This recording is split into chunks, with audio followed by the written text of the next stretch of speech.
Eh, en primer lugar, me gustaría darle paso a Fernando Paz porque lo que vamos a hacer es un pequeño diálogo, ¿vale? Entonces, vamos a hacer una serie de preguntas-respuestas, ¿vale?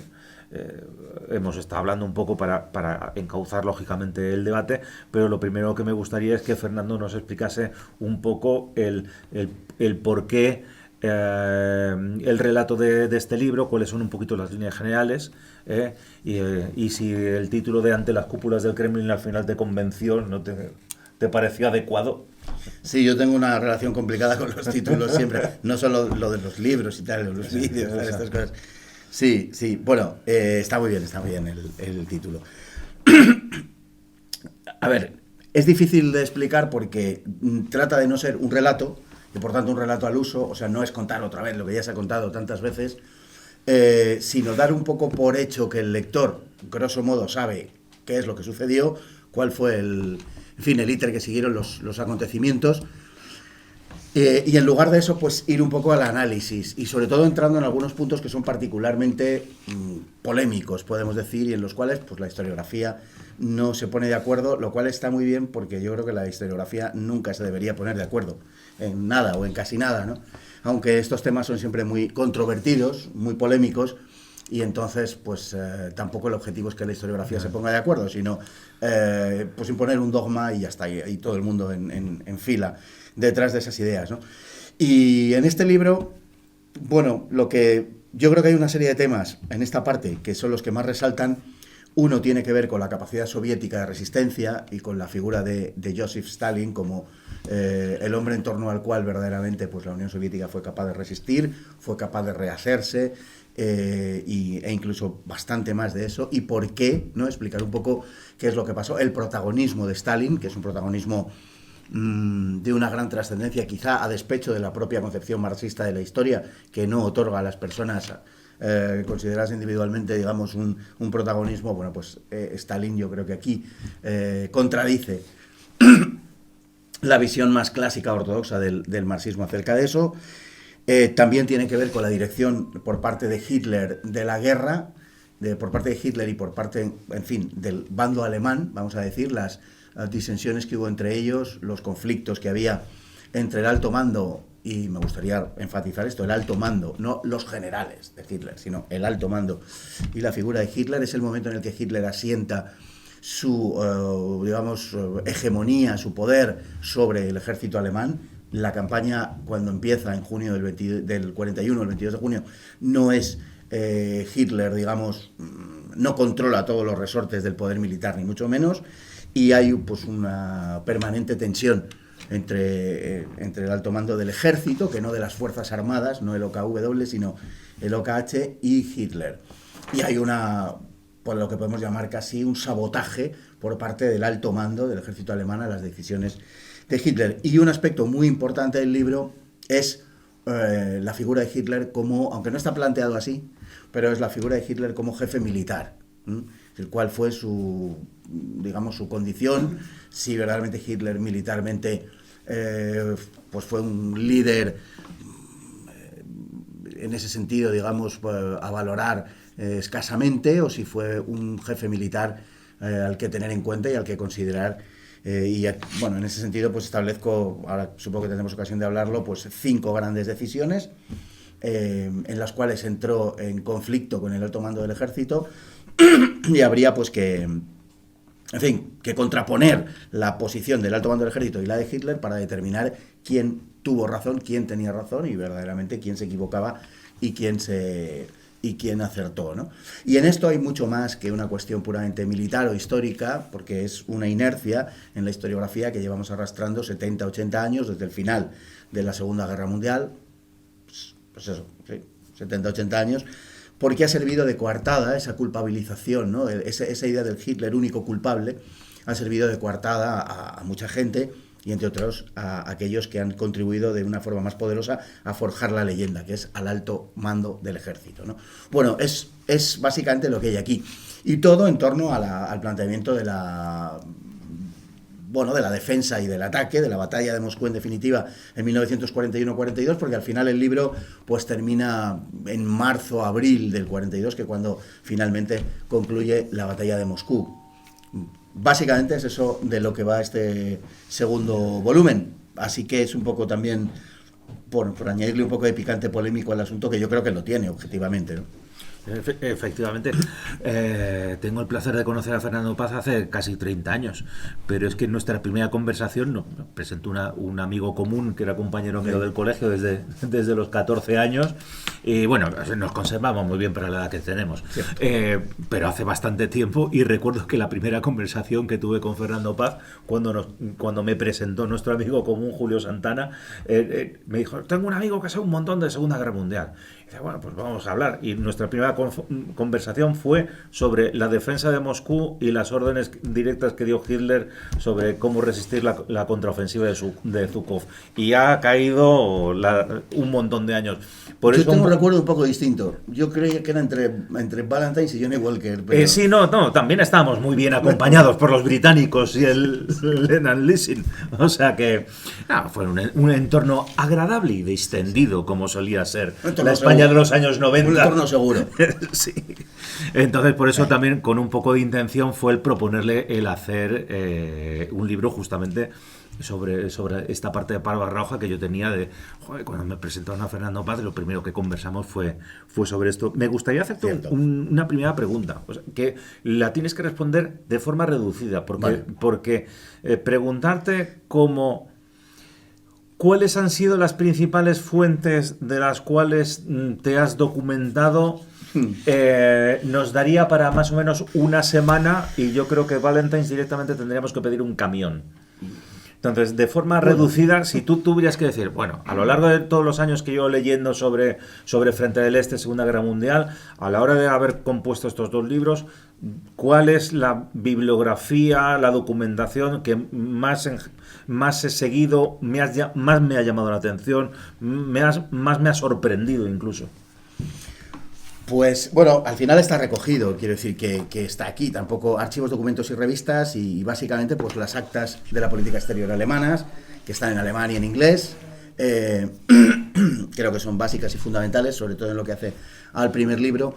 En cuanto a fuentes primarias, los archivos también del gobierno británico, los CAB, el Cabinet Records del gobierno británico, como digo, es muy importante para toda la parte que tiene que ver con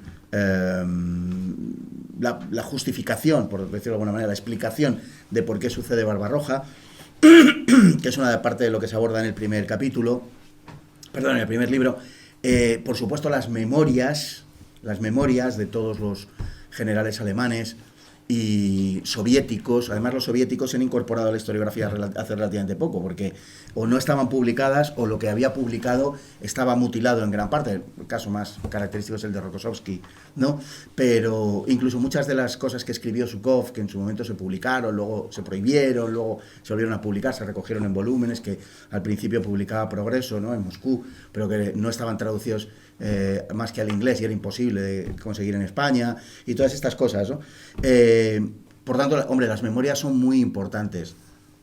Bien entendido que todas las autobiografías se escriben básicamente para mentir, ¿no? Porque nadie se acusa en las autobiografías de yo, sí, la cagué yo, la verdad es que la culpa fue mía, soy un poco torpe, tal, no sé qué.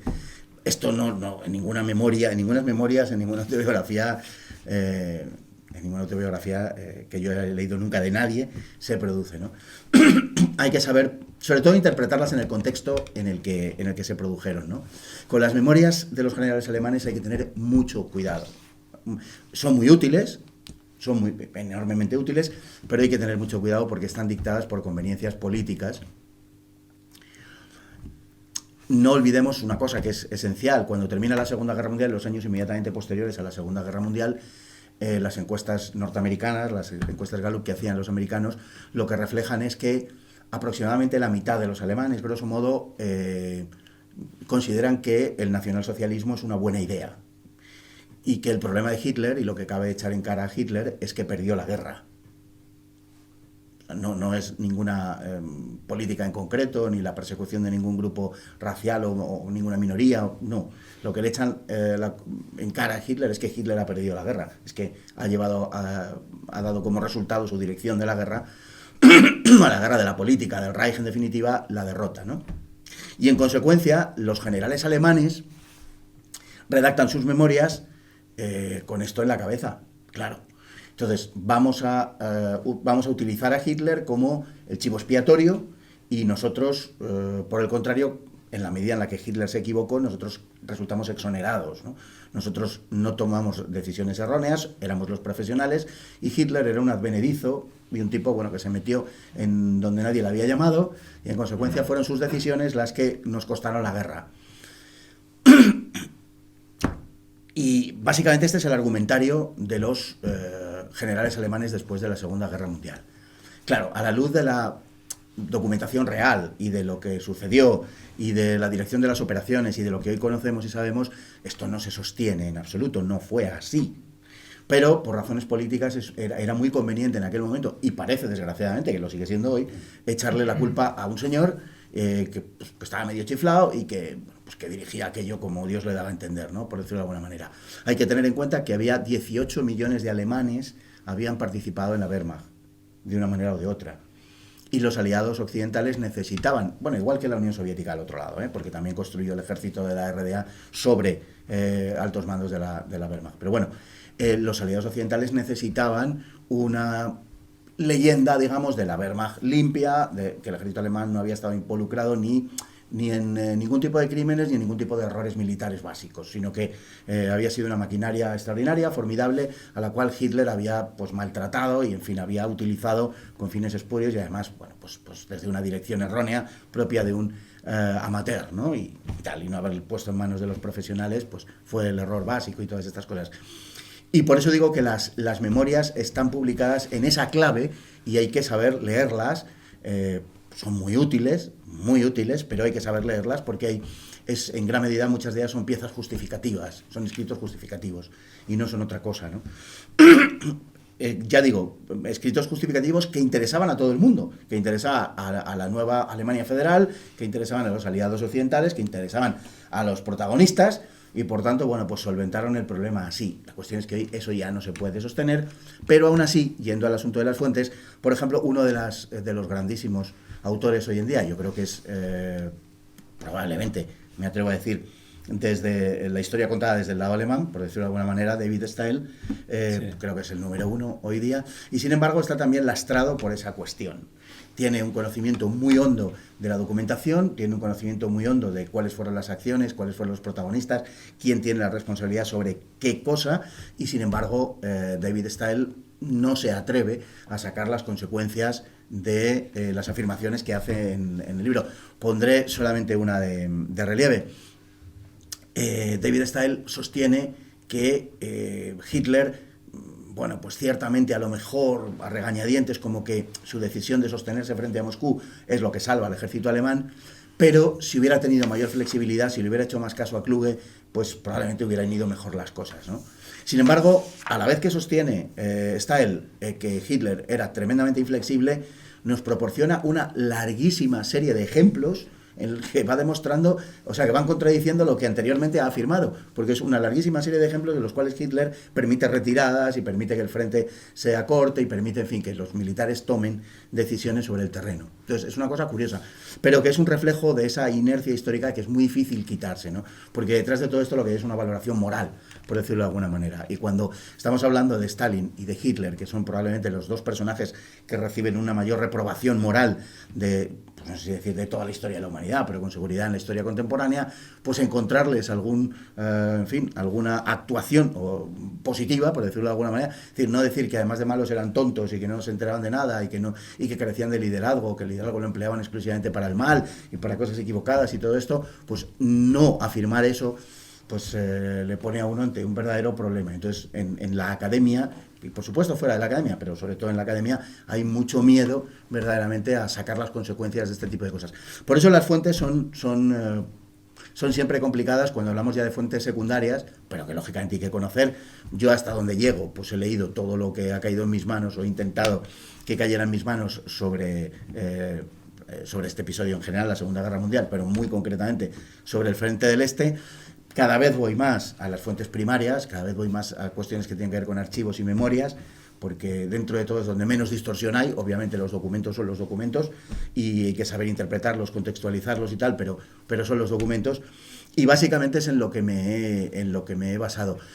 Son interesantes algunos documentos que podrían ser, en términos generales, secundarios, como las fuentes de exteriores italianas, que se pueden consultar fácilmente, no hay que ir a ningún sitio porque están ahí en Internet. Los archivos del Foreign Office, que no están todavía en Internet, hay solo muy parcialmente, son muy interesantes. También parcialmente hay algunas fuentes soviéticas, pero lo más difícil aquí es sobre todo recabar esas fuentes soviéticas. Y además, después de, en fin, todo lo que sucedió a comienzos de los años 90 con el desmantelamiento del bloque del Este, pues parecía que iba a haber una apertura de archivos de no sé qué, no sé cuántos, y ha sido muy parcial y temporalmente pues muy escasa, porque los abren, los cierran, en fin.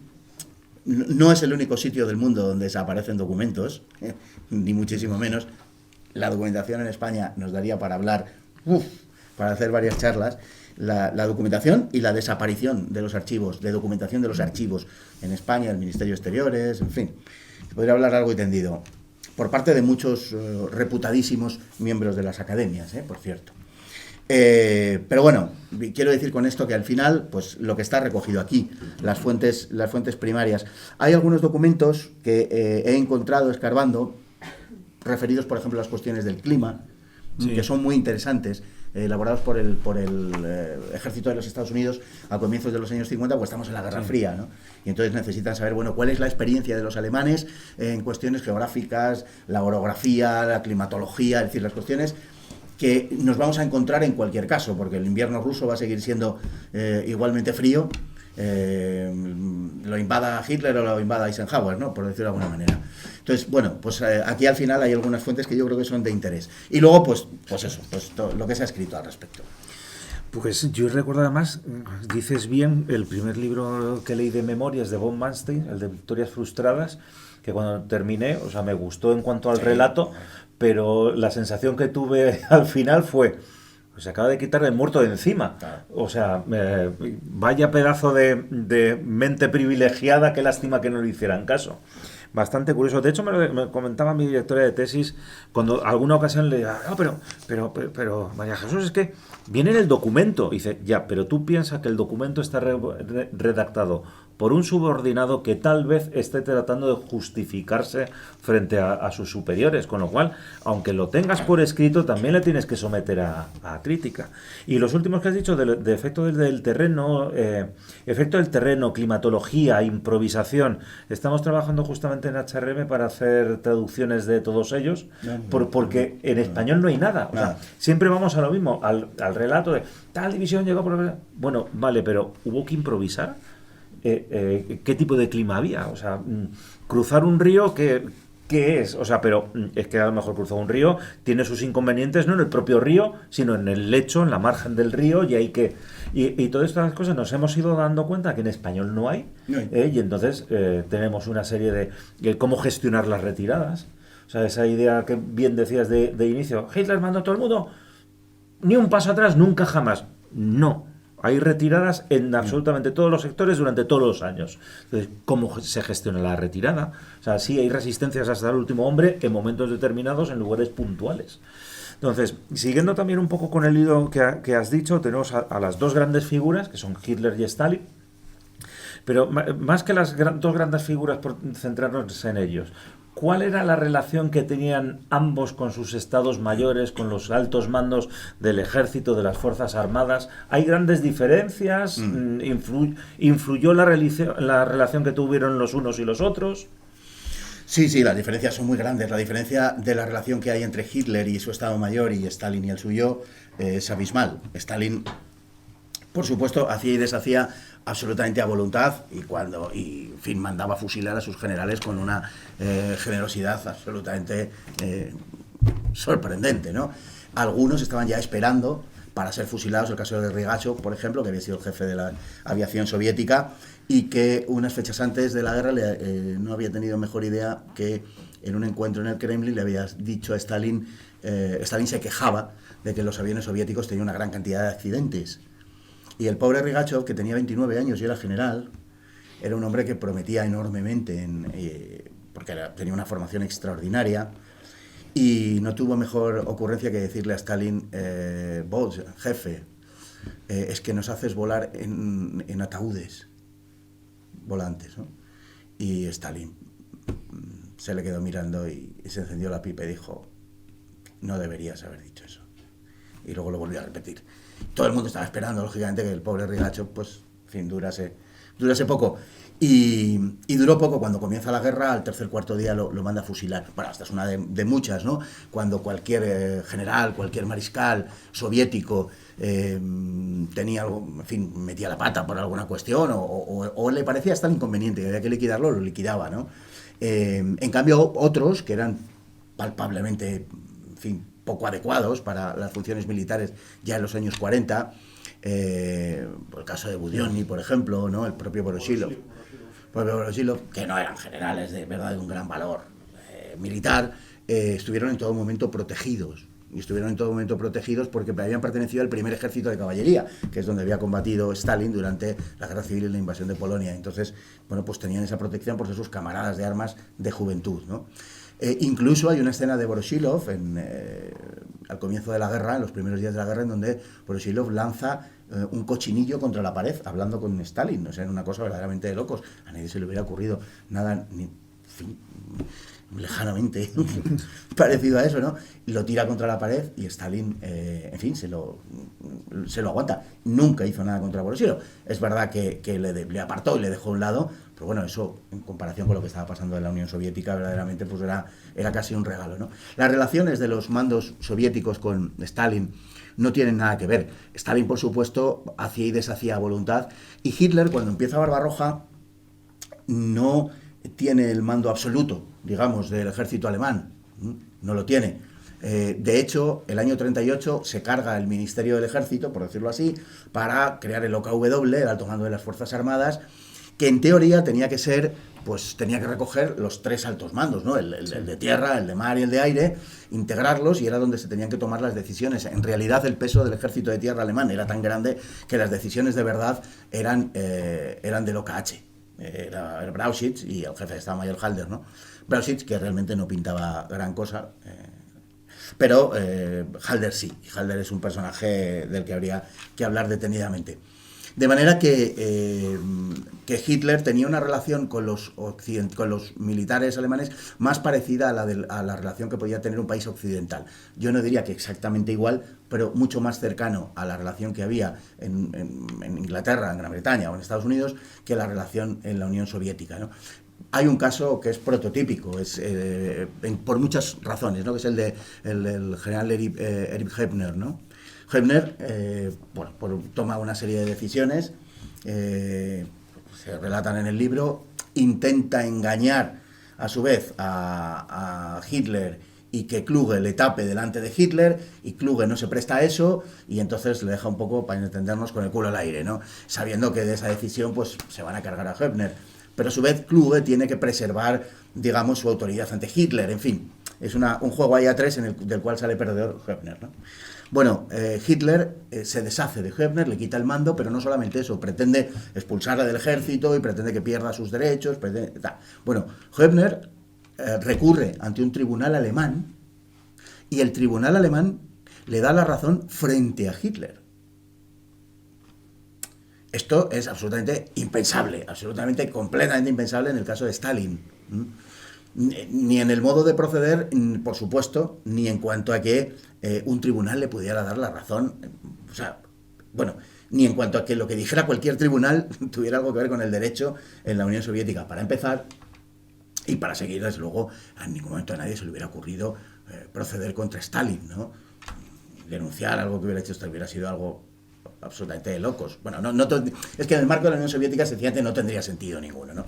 Bueno, quiero decir con esto que, lógicamente, las relaciones que había estaban mucho más, eran mucho menos, para entendernos, revolucionarias. En el caso alemán estaban mucho más sujetos a lo que había venido siendo tradicionalmente, mientras que en el caso soviético no. En el caso soviético se había producido una inversión verdaderamente, podemos llamar, totalitaria, porque esto, claro, nos lleva a ese terreno, la comparación del totalitarismo en uno y otro caso.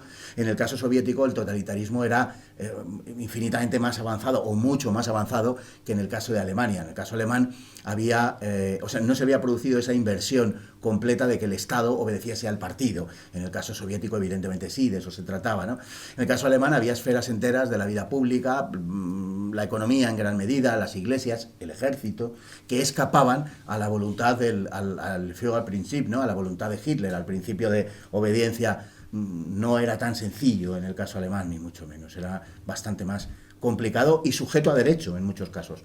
Entonces, bueno, nos llevaría a otro sitio.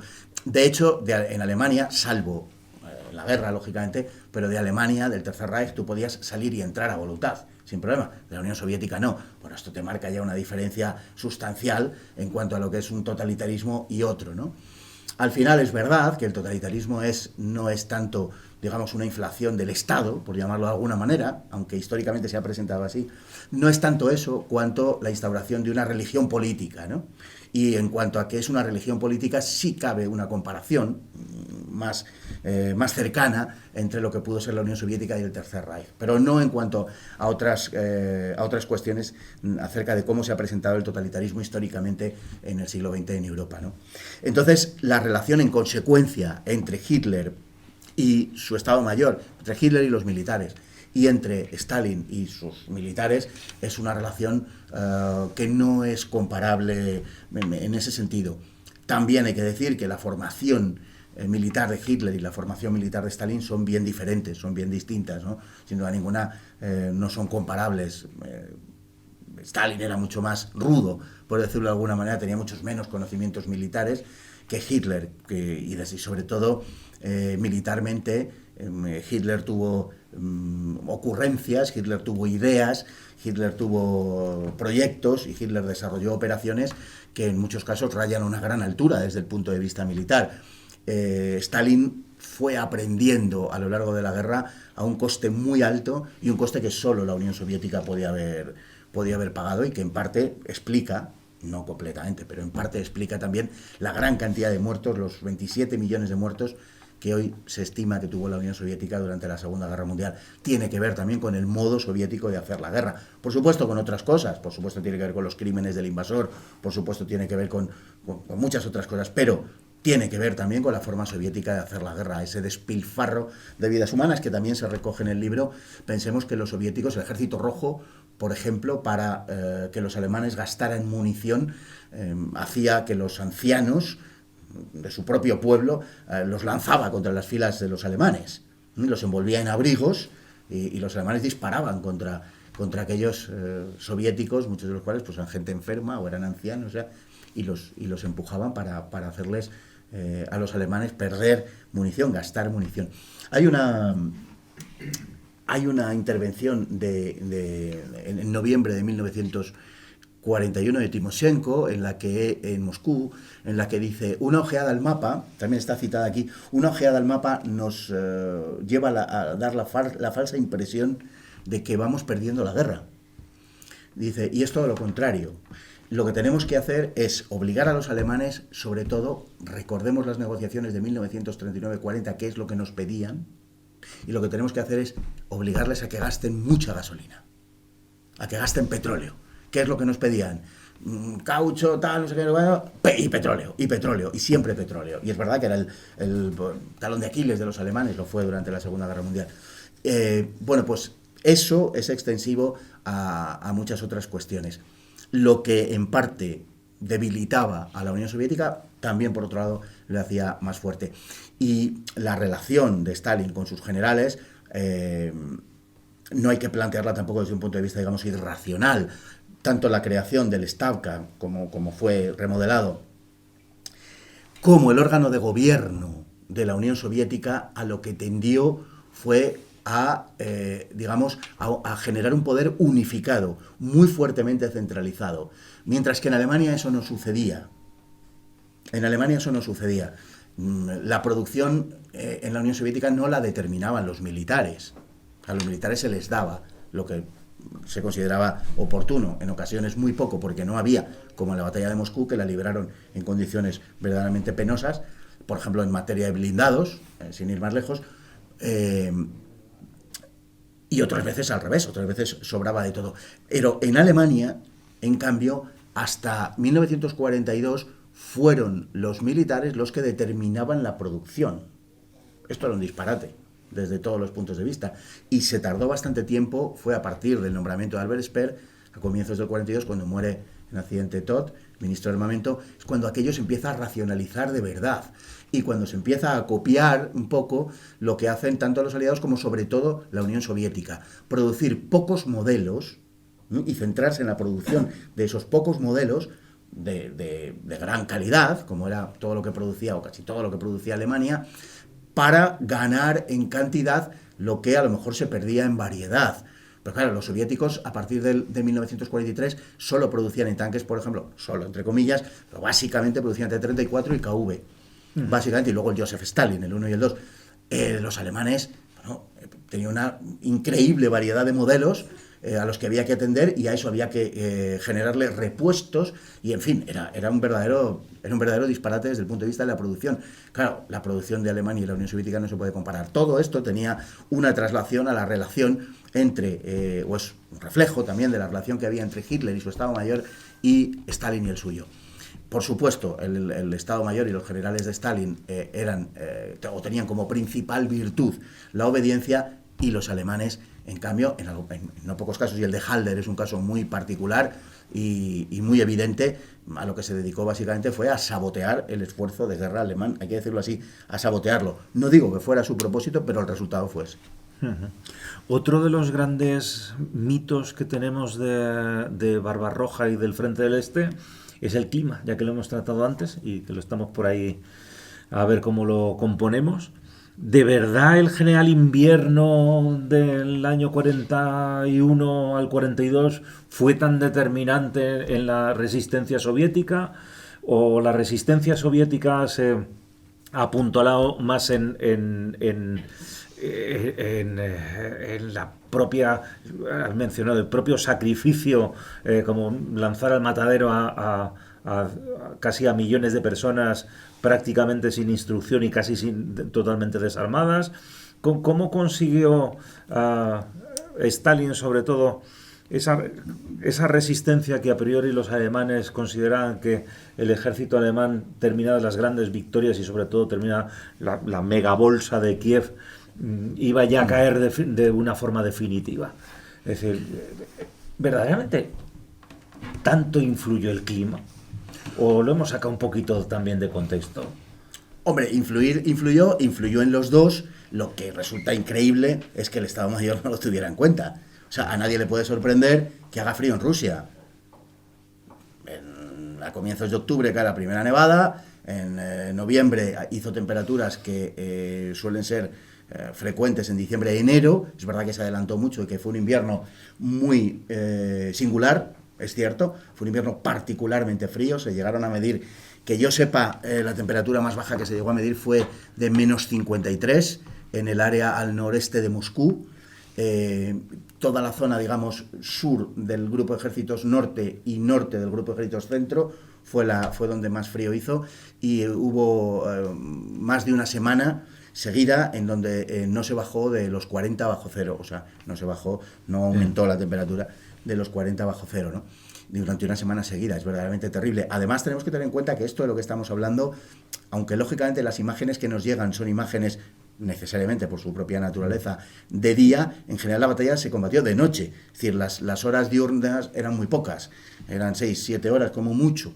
Y, claro, 18 horas pues era de noche. Eso es un aspecto también a tener en cuenta. El clima, por supuesto, que influyó mucho, pero claro, es algo que el ejército alemán debería haber tenido en cuenta. ¿Lo tuvo en cuenta? Sorprendentemente no. Barbarroja fue una chapuza, y fue una chapuza del Estado Mayor alemán. Esencialmente fue una chapuza del Estado Mayor alemán. Es un diseño que obliga a que el ejército venciese en los primeros 500 kilómetros en la zona del Dwina-Dnieper. Y después de eso, bueno, ¿y si no sucede eso, qué? Pues no hay plan B, porque el ejército alemán, que es maravilloso, que no falla nunca, que acomete todas las misiones que se le encomiendan y, en fin, las corona con éxito, pues por supuesto va a aniquilar al ejército soviético, pero pues no. No, de hecho sí, pero no, como ya tuvimos ocasión de hablarlo, ¿no? Es decir, se destruyó una cantidad de divisiones increíble, en torno a 160, 170, y es verdad que se destruyeron antes de esa zona del Dnieper, ¿no? De Dwina. Es verdad, y por tanto el objetivo de Barbarroja se cumplió.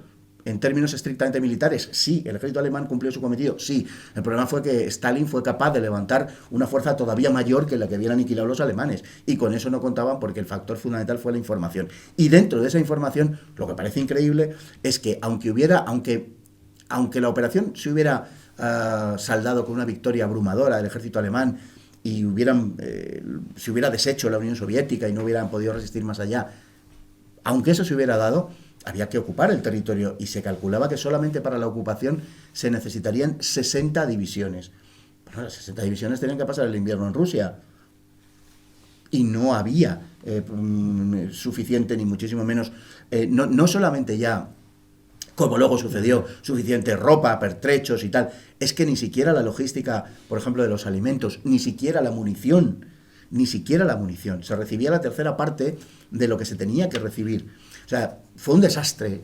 La planificación fue un desastre que, sobre todo, porque se basó en que los alemanes no iban a fallar en sus objetivos y en que los soviéticos, en definitiva, se iban a comportar como se esperaba de ellos. Es absurdo pretender que el enemigo haga lo que tú esperas. O sea, eso es una invitación al desastre verdaderamente, ¿no? Así que el Estado Mayor alemán, que luego, después de la guerra, tanto presumido de tantas cosas, realmente, de hecho, los soviéticos se ríen mucho del Estado Mayor alemán, y entre ellos Zhukov, con razón, pues digo, el Estado Mayor alemán había previsto algo, o no había previsto algo que era absolutamente previsible.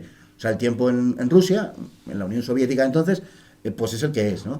Y sabes que de octubre a abril va a hacer un frío insoportable para cualquier europeo occidental, digamos, incluso de Centro Europa, que las temperaturas son insoportables y que vivir al aire libre es imposible durante todo ese tiempo. 3-4 meses en la Unión Soviética al año es imposible, o era imposible vivir, como digo, al aire libre. Entonces, tienes el problema de la nieve, el problema del hielo, sí. Pero hay otro problema mayor todavía, que es el problema de la Rasputitsa, el barro. Cuando se deshace, con motivo de las lluvias, el terreno, se genera el lodo, cantidades ingentes, brutales, de fango, de lodo, y no se puede uno, es un océano de lodo, entonces no puede uno prácticamente moverse. Los seres humanos, ya no digamos las máquinas, por supuesto. Sobre ese problema, claro, es que desaparecen las carreteras, desaparecen las referencias, como con la nieve. No hay referencias. Los poblados quedan inundados, es decir, no hay posibilidad ninguna, ¿no? A todo eso se le añade que los tanques alemanes tenían las cadenas estrechas. Y entonces los soviéticos, conocedores de su geografía y conocedores de su climatología, naturalmente producían teniendo en cuenta eso. Entonces las cadenas de los tanques soviéticos eran mucho más anchas, las de los alemanes eran más estrechos, y entonces se quedaban clavados en el suelo. Se perdieron un montón de tanques por esa razón, ¿no? No se pueden llevar avituallamientos, no se puede llevar comida, no se puede llevar munición, las retiradas son complicadísimas, los avances para qué hablar, y en consecuencia, claro, la Rasputitsa se produce en la primavera, pero sobre todo en el otoño. En la primavera, por decirlo de alguna manera, es más llevadera porque es más corto. Es un periodo más corto, se pasa antes del frío al calor. Y bueno, en el caso del año 41 ya estaba solventado cuando los alemanes invadieron el país, ¿no? Pero la del otoño les cogió y prácticamente, bueno, pues hay que contestar que sí, fue uno de los factores fundamentales. De hecho, aunque Zhukov lo niega en sus memorias, dice, bueno, los alemanes quejándose del frío, como si no supieran que en Rusia hace frío.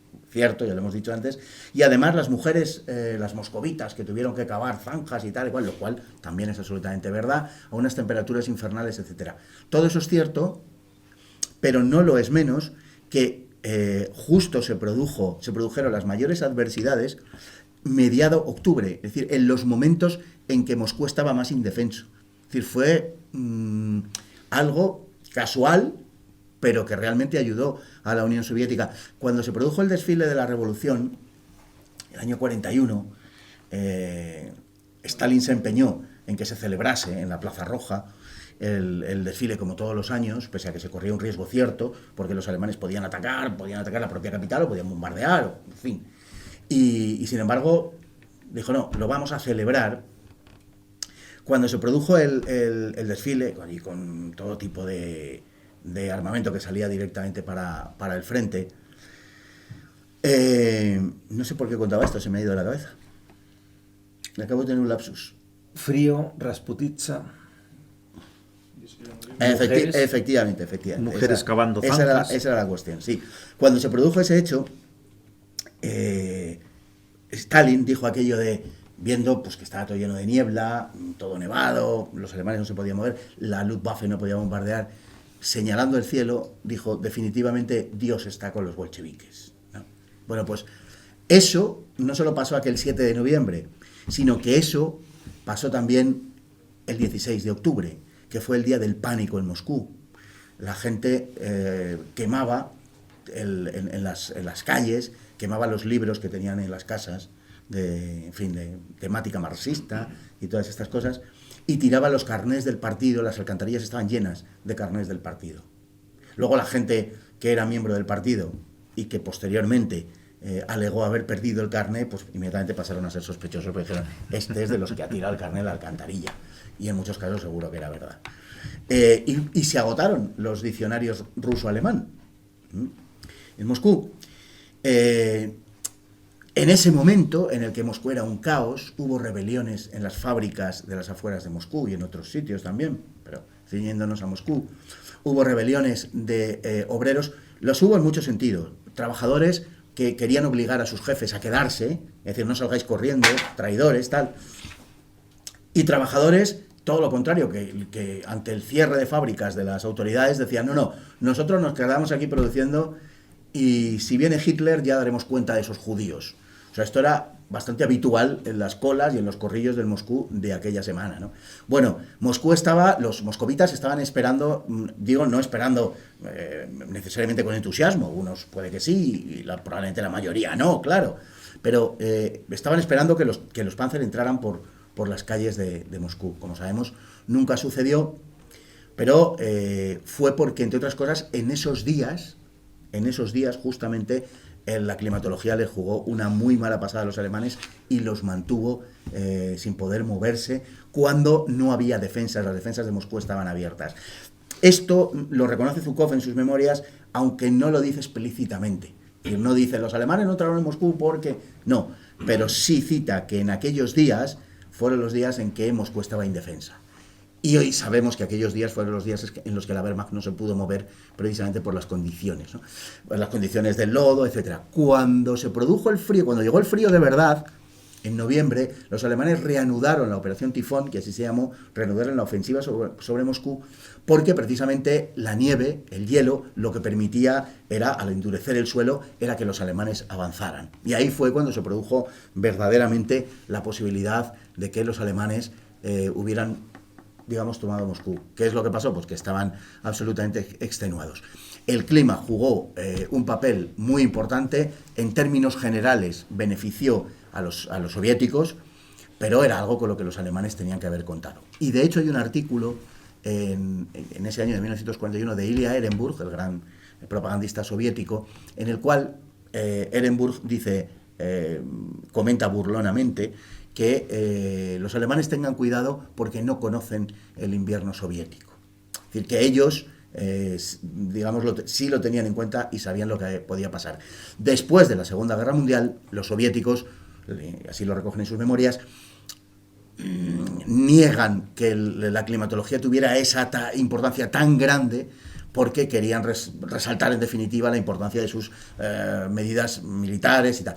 Indudablemente los alemanes fueron detenidos y derrotados, al menos estratégicamente, en la medida en la que no consiguieron sus objetivos, por una mezcla de las dos cosas. No se debe minusvalorar la resistencia soviética, que fue, en mi punto de vista, desde luego, heroica. No se puede minusvalorar eso, pero también hay que tener en cuenta que todo ese heroísmo real, si no hubiera sido porque las condiciones fueron las que se dieron en ese momento, es posible que no hubiera bastado para detener al ejército alemán. Ahora bien, también hay que decirlo, para terminar con esta parte, y es una cosa sobre la que vuelvo bastantes veces en el libro, Aunque los alemanes hubieran tomado Moscú, la guerra no por eso hubiera terminado, ni la Unión Soviética se hubiera rendido. Esa es una de los fraudes, vamos a decir así, de posguerra, ¿no? Cuando los generales alemanes le achacan a Hitler el no haber tomado Moscú a tiempo, lo que están diciendo es que la culpa es de Hitler porque el no haber tomado Moscú a tiempo hubiera acabado produciendo el final de la guerra. Y la toma de Moscú no hubiera producido en modo alguno el final de la guerra, hubiera sido un golpe duro para el Ejército Rojo y para la Unión Soviética, pero no por eso los soviéticos se hubieran rendido. Pero estableciendo ese vínculo, esa ecuación entre conquistar Moscú y terminar la guerra, al establecer esa identidad, y dado que se achaca a Hitler el no haber tomado Moscú, pues entonces se le podía acusar de haber perdido la guerra por su culpa. En realidad las tropas del Oriente, del Lejano Oriente, empezaron a llegar en septiembre. O sea, se nos ha dado mucho la idea de que llegan un poco en términos hollywoodienses, ¿no? Que llegan justo en el momento que los alemanes ya están viendo el Kremlin, pero llegan los siberianos y entonces tal. Bueno, no fue así. Llegan desde septiembre, van llegando las unidades. Es verdad que era un ejército particularmente bien dotado en cuanto a armamento y en cuanto a entrenamiento.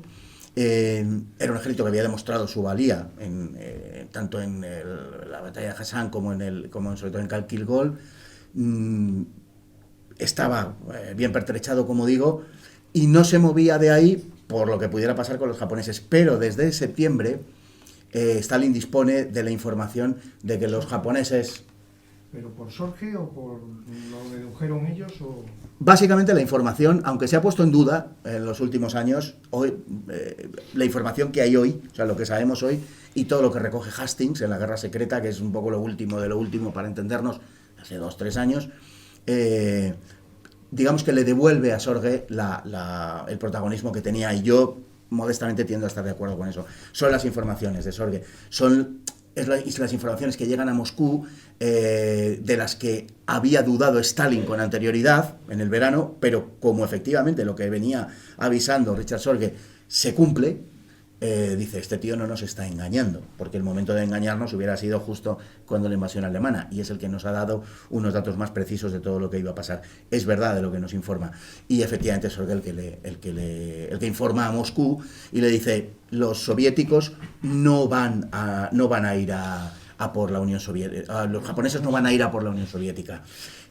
Ya empiezan algunas informaciones en primavera de Sorge remitidas a Moscú, ya apuntan en esa dirección y dicen, los japoneses tienen un plan que apunta a Malasia, que apunta a Birmania, que apunta a Indonesia y a Singapur. No tiene pinta de que van a ir a por la Unión Soviética. Bueno, eso quedó ahí y es ratificado en las informaciones que empiezan a llegar a partir de septiembre. Tanto es así que a Stalin le sirve para reconfigurar un poco su política exterior. Stalin es una de las cosas en las que me paro aquí en el libro, aunque no tenga que ver directamente con la cuestión del frente. Stalin, digamos que configura el panorama a través de la influencia que tenía en el gobierno norteamericano para que se produjera el conflicto entre Estados Unidos y Japón. O sea, hay una serie de personajes en el gobierno de Roosevelt, fundamentalmente 3, Alger Hiss, Harry Hopkins y Dexter White, que hoy lo sabemos, eran comunistas y trabajaban para la Unión Soviética y pasaban información a la Unión Soviética. Y a través de ellos, Stalin lo que hace es tensar la cuerda entre Washington y Tokio. Cuando ve que Roosevelt está predispuesto a llegar a un entendimiento con Japón y dice no les pinchemos más, no les provoquemos más y tal, entonces él lo que hace es, por contarlo en 2 palabras, lo que hace es condicionar toda la situación para decirle a Roosevelt, no caigas en el error de Múnich, no hagamos un Múnich en el Pacífico Asia. Hay que ser duros con los japoneses y hay que ser cuando Japón sí tenía intención de negociar, de verdad. Entonces, claro, para Stalin era una cuestión de supervivencia. Necesitaba provocar la guerra entre Estados Unidos y Japón para que Japón no fuera contra él. Y lo consiguió y triunfó en toda la línea. O sea, sobre eso no cabe duda. Una de las razones del conflicto, sin duda ninguna, es la actuación de Stalin empujando a Estados Unidos contra Japón. Teniendo esa información de primera mano Stalin, se permite que las tropas, como digo, desde septiembre, pero ya, sobre todo a partir de noviembre, las divisiones siberianas vayan afluyendo al frente de Moscú. ¿Cuántas fueron más o menos?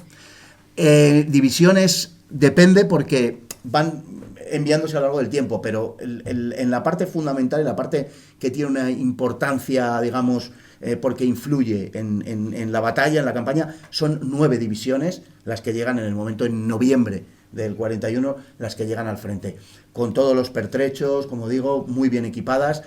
En ese momento el único problema o el mayor problema del Ejército Rojo son los tanques.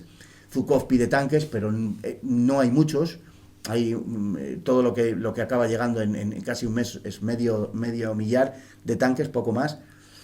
Zhukov los reclama, pero es que sencillamente no hay. La Unión Soviética está justo en mitad del proceso de evacuación de la industria hacia el este y de recomposición de la industria allí. Entonces las cifras de producción del invierno 41-42 son las más bajas de toda la guerra. Entonces no se les puede... Ahora, a título, no se les puede, digamos, dotar a las divisiones del Ejército Rojo como se querría.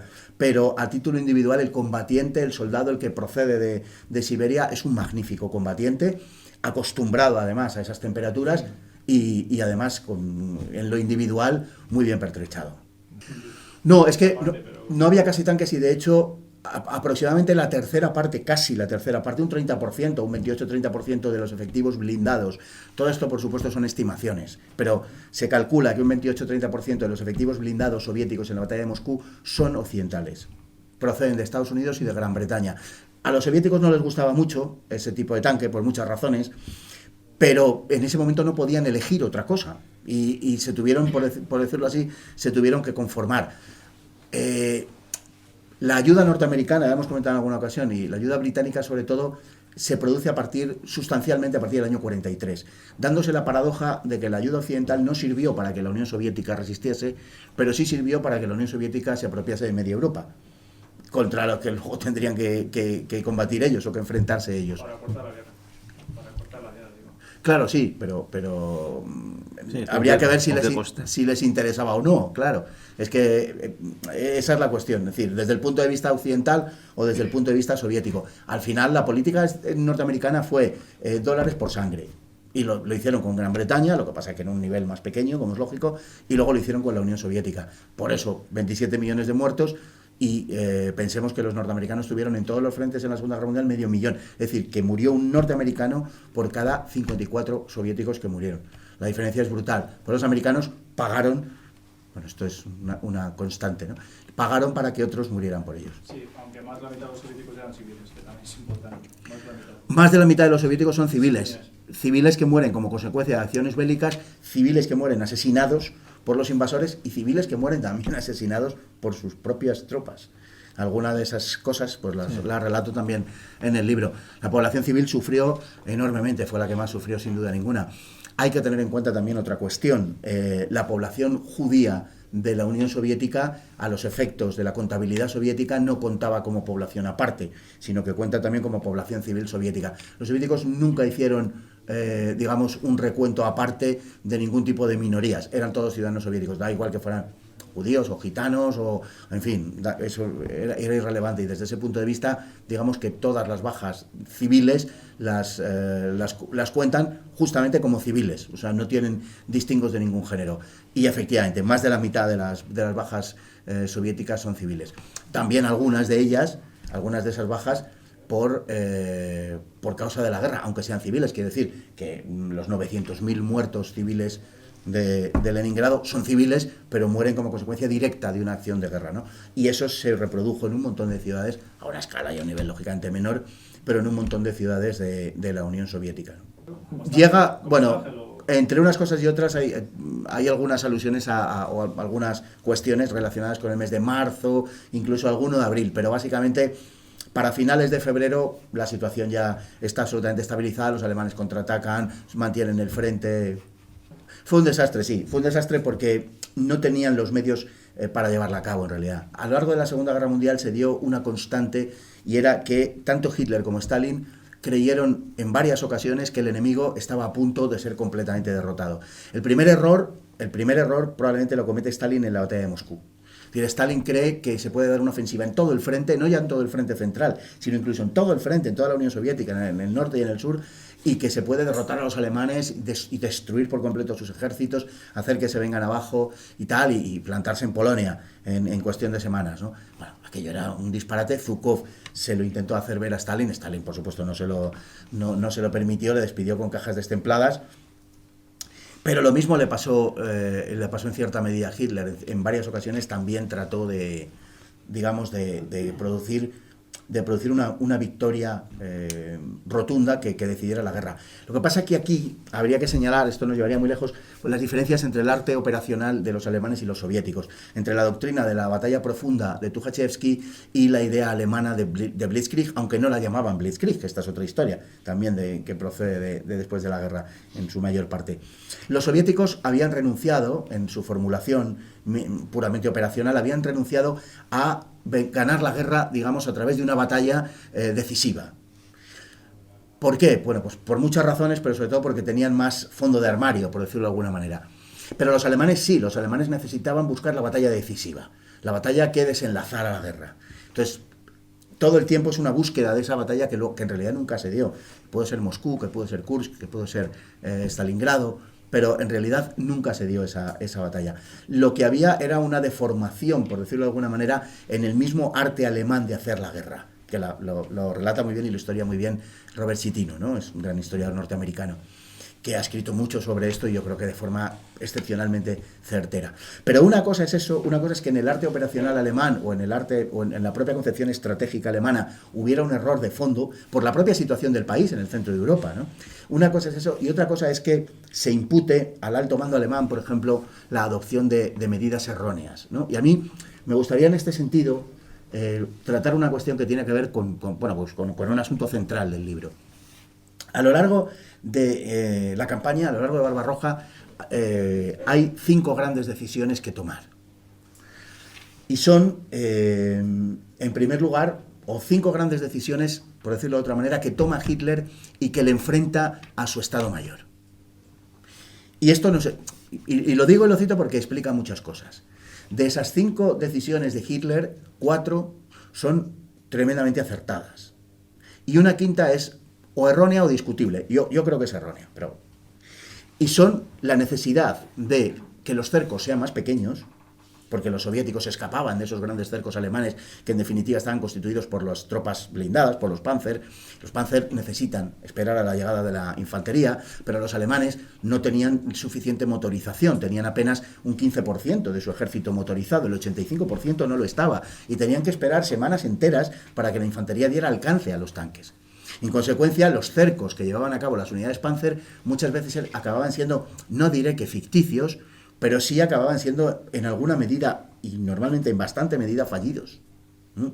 Por lo menos hasta el otoño. Las grandes victorias del verano son muy grandes, pero sin duda ninguna hubieran sido mucho más grandes de haber contado con la motorización de la infantería alemana. Bueno, no existiendo esto y no dándose esto, lo que correspondía, como impuso Hitler, fue realizar cercos más pequeños, para que no puedan escapar. A eso se opuso el alto mando del ejército alemán, el Estado Mayor, Halder. ¿Por qué? Porque si los cercos eran más pequeños, estratégicamente se podría llegar menos lejos. Y Halder, que luego se hizo pasar por un genio y que tenía razón frente a Hitler, etc., no olvidemos que para la campaña del 41 pone el objetivo en Gorki, 500 kilómetros al este de Moscú, y pretendía ser el que llevaba la razón. Bien, en la cuestión de los cercos, indudablemente Hitler tiene razón. En una segunda cuestión, que es el asalto a las ciudades, también tiene razón. Hitler no quería meter los tanques en las ciudades. Un error que luego se volvió a repetir en Stalingrado, por cierto. Pero Hitler se oponía absolutamente y se opuso a conquistar Kiev a finales de julio, porque la conquista de Kiev por el cuerpo Panzer de Mackensen obligaba a meter los tanques en la ciudad. Kiev entonces tenía unos 800-900.000 habitantes. Era la tercera cuarta ciudad de la Unión Soviética. O sea, era muy respetable y además con el Dnieper por medio, era muy complicado y se iban a perder las mejores tropas, la vanguardia alemana, y Hitler se negó a intentarlo siquiera. Dijo, bueno, acercaros y si veis que se puede y que está vacío y que se puede conquistar sin más, pues perfecto, pero si exige lucha y tal, de ninguna manera. Bueno, el alto Estado Mayor alemán sí quería meter los tanques, porque no tenía una idea realmente de lo que representaban los tanques, ¿no? En segundo lugar. En tercer lugar, tenemos el gran cerco de Kiev. El cerco de Kiev, que termina a finales de septiembre de 1941, es una operación que decide Hitler después de un parón de un mes, un parón impuesto por los errores logísticos del alto mando del ejército alemán de Locach, y decide Hitler caer sobre Kiev y, en fin, realizar la maniobra en la que, por cierto, le ayudó Stalin con su cazurrería de no retirar el frente sudoeste, y lo cogen entre el embate del grupo de ejércitos sur y por detrás las tropas de Guderian. Entre Kleist y Guderian, pues consiguen la mayor victoria, probablemente medido en términos absolutos, digamos, de la historia que se conoce. Pues, los alemanes dicen 675.000 soviéticos capturados y los soviéticos dicen que como mucho 550.000. Bueno, en cualquier caso, ¿no? Junto a la doble batalla de Vyazma-Briansk, que se producirá después, es la mayor victoria de la historia militar. Y era necesaria, no solamente por esa razón, sino porque el objetivo era destruir los contingentes del enemigo, no capturar territorio. Y en ese sentido, ¿dónde estaban los mayores contingentes del enemigo y los más fácilmente derrotables? En el frente sudoeste. Luego, la elección, obviamente por esa razón, era la adecuada. Pero es que además, el grupo de ejércitos centro estaba más avanzado que el grupo de ejércitos sur y ofrecía un flanco de 250 kilómetros. De 250 kilómetros. Evidentemente, las operaciones sobre Moscú se hubieran visto muy comprometidas de haber seguido ofreciendo ese flanco por el sur. Lógicamente, lo que había que hacer era poner, digamos, a la misma altura a unos ejércitos y otros. Luego, la operación, desde el punto de vista militar, estaba absolutamente justificada, sin la menor de las dudas. Bueno, el Estado Mayor alemán se oponía a ello. Y el resultado fue el que fue, la gran victoria, etcétera y tal. Se oponía a ello porque tenía en mente Moscú, de una manera un poco, bueno, pues califíquela cada uno como quiera, pero un poco obsesiva, digamos, ¿no? Además de esas circunstancias, está la orden de Hitler. La orden de Hitler de, digamos, de detenerse y no retroceder en Moscú. La orden hoy ya está casi universalmente admitido que fue una orden correcta, que fue la orden que salvó el frente. Bueno, pero en la posguerra, vayamos a las fuentes, ¿no? Y en la posguerra los militares alemanes había muchos que lo discuten o que lo ponen en cuestión. El propio Rundstedt, por ejemplo. El propio Rundstedt, seguramente a raíz de su experiencia personal, porque efectivamente lo que pasó en el grupo de ejércitos sur, ahí sí que Hitler, y ahora vamos a eso, ahí sí que Hitler probablemente se equivocó cuando pretendió que resistieran en una zona de nadie entre Rostov y el Mius, y no tenía sentido, ¿no? Pero bueno. ¿Y por qué le echó? Y le obligó a dimitir. Y le obligó a echar, pero admite su error. Luego, cuando Sepp Dietrich y Kleist y tal le dicen, mi Führer, ¿qué está haciendo usted? Esto no tiene sentido ni pie ni cabeza. Y se lo dice nada menos que el general de la Leistandarte. Hitler rectifica y dice, pues sí, es verdad, ya no puede echarse atrás de la orden de acabar con Rundstedt, porque en el fondo yo creo que quería acabar con Rundstedt de cualquier manera, porque Rundstedt había empezado la invasión de manera muy renuente, no estaba muy entusiasmado, y todo lo que nos queda de él, todas las declaraciones de Rundstedt y todas, en fin, todo lo que dijo después de la guerra refuerza esta idea, ¿no? Bueno, y luego hay quiero decir que en estos 4 aspectos que enfrentaron a Hitler con su Estado Mayor, Hitler tenía razón y el Estado Mayor se equivocaba. Hay un quinto aspecto en donde Hitler sí se equivocó, que fue en las operaciones en el grupo de ejércitos sur, sobre todo en estas fechas. Cuando divide, por razón de la necesidad de la toma de Crimea, a la que destina el 11 ejército, y mueve a Manstein del 56 Cuerpo Panzer del Norte al sur, al 11 ejército, para que conquiste Crimea, que no terminará de conquistar, como sabemos, hasta julio del 42, o Sebastopol y tal. Bueno, pero claro, sustrae el 11º ejército y lo envía a Crimea. Y las fuerzas que quedan ya no son suficientes para digamos, derrumbar todo el frente sur soviético. Entonces, cuando se llega a Rostov, ya están apenas una semana. Y tienen que retroceder, la propia Leistandarte tiene que retroceder porque es imposible tal. Bueno, en esa división que hizo Hitler, al intentar conseguir 2 objetivos a la vez, error que repetiría el año siguiente, ahí estriba el gran error de Hitler. Y no aprendió de ese error porque es lo mismo que hizo en la Operación Azul de junio de 1942, establecer 2 objetivos, Stalingrado y el Cáucaso. Tenía fuerza suficiente para haber conquistado uno y lo hubiera conseguido con seguridad, pero no tenía la suficiente fuerza para conquistar los 2. al mismo tiempo, de forma simultánea. Es verdad que la operación del Stalingrado está concebida como una operación de protección del flanco frente a la conquista del Cáucaso, y en ese sentido era importante, pero todavía necesitaba más fuerzas. Con lo que tenía no podía. Bueno, eso, a pequeña escala, es lo que sucede en noviembre de 1941. Como el propio Meyer, el general SS, dice en sus memorias, Goebbels había hecho tanto ruido acerca de la toma de Rostov, que tuvimos que resistir allí cuando no tenía sentido estratégico ninguno aguantar, porque Rostov tiene sentido, todo el mundo tiene la cabeza del mapa, para dar el salto porque es la puerta de entrada al Cáucaso, pero si no, no tiene mucho sentido. Y en ese orden de cosas, lo que hay que decir es que de las decisiones fundamentales que se tomaron en la campaña, desde el punto de vista militar, no cabe ninguna duda de que Hitler acertó frente a su Estado Mayor. Y eso es importante decirlo para poner las cosas en su sitio, y porque no se trató tampoco de una obstrucción deliberada de los generales alemanes contra Hitler, como se ha querido decir muchas veces. No hubo tal cosa. Es verdad que algunos tendieron a la desobediencia, pero no por oposición a Hitler, sino porque creían que Hitler lo estaba haciendo mal. No pensando en que Hitler lo hacía bien y diciendo, bueno, vamos a sabotear el régimen. No. Eso no lo hizo ningún general alemán, aunque algunos luego pasaran a la resistencia, pero entonces no lo estaban. Y por último, el tema de Halder, que me parece particularmente importante. Halder sí saboteó el esfuerzo de guerra alemán, pero no lo hizo por resistencia en absoluto a Hitler, sino pensando en su carrera, exclusivamente en su carrera, porque él quería reemplazar a Brauchitsch. Y todo lo que hizo estaba destinado a promover su ascenso de jefe del Estado Mayor del OKH, del Ejército de Tierra Alemán, a jefe propiamente del OKH. Y bueno, yo creo que en el libro, en este volumen, y sobre todo, yo lo más en el anterior, pero en este también, se recoge ese obstruccionismo continuo de Halder con respecto a las decisiones de Hitler, que le llevó a publicar una serie de directrices de forma continua, e incluso algunas directrices que tenían que complementar a la directriz anterior, porque veía que no se obedecían. Hay un